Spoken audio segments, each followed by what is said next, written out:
কড়াইতে তেল দিয়ে দিয়েছি। আসলে আজ কি বলেন তো, আজকে বাজার থেকে কতগুলো চুনো মাছ নিয়ে এসেছি।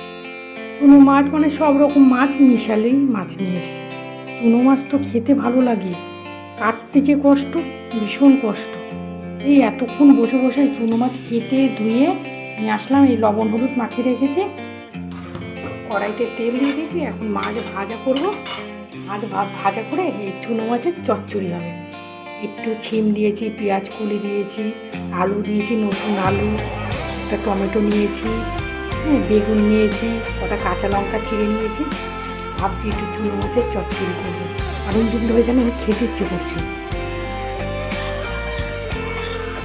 তাহলে এবার চুনো মাছটা আমি ভেজে নিই। খেতে তো ভালো লাগে, চুনো মাছের চচ্চড়ি দিয়ে খেতে না ভাত হেবি ভালো লাগে। আমার মা করতো জানেন, খুব সুন্দর করে, এত সুন্দর করে মানে গা মাখা মাখা করতো, ঝোল রাখতো না, একটা শুকনো শুকনো ভাত দিয়ে মাখবো, হেভি লাগে খেতে। এখন যাই হোক, মাছটা তো রান্না করে ফেলি। কতগুলো আবার এর মধ্যে আবার বড় বড় মাছ আছে, কড়াইতে দিয়ে দিই।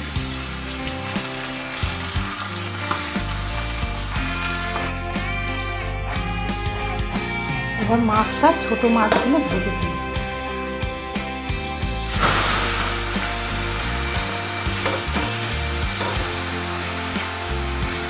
একবারে মাছ দিয়ে বেশি করে তেল দিয়েছি, একবারে ভেজে তুলে দিই।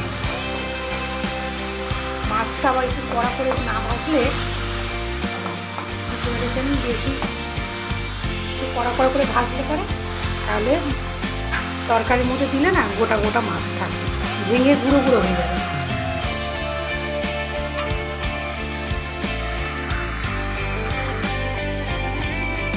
মাছ ভাজা হয়ে গেছে, তুলে নিয়েছি। এবার আমি জিরে শুকনো লঙ্কা ফোড়ন দিয়ে দেবো।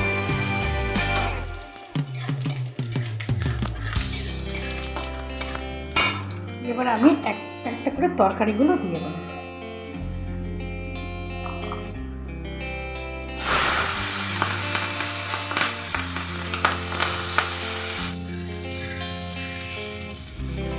হলুদ দিয়ে দিলাম,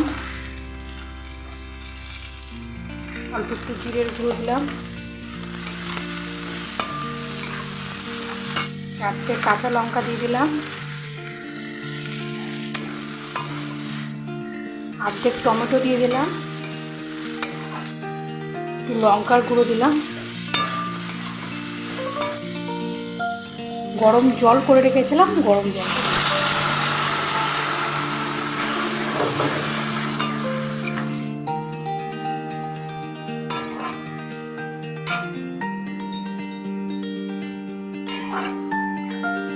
জল দিয়ে দিলাম। তরকারিটা সেদ্ধ হোক, তারপরে একটু ঝোলটা ফুটে উঠলে পরে মাছটা দিয়ে দেবো।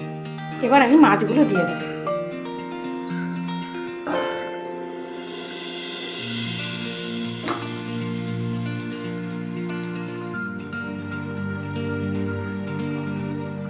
করে এইভাবে রান্না করে খেয়ে দেখবেন। পেঁয়াজ কলি দেবেন, ছিম দেবেন, বেগুন দেবেন, টমেটো দেবেন, সব কিছু দিয়ে কাঁচা লঙ্কা চিড়ে করবেন, খুব সুন্দর টেস্ট হয়। তাহলে আমার চুনো মাছের চচ্চড়ি তৈরি। এবার আমি নামিয়ে নেব।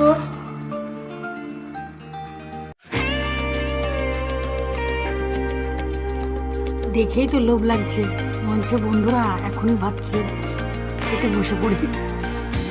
দারুণ লাগছে খেতে।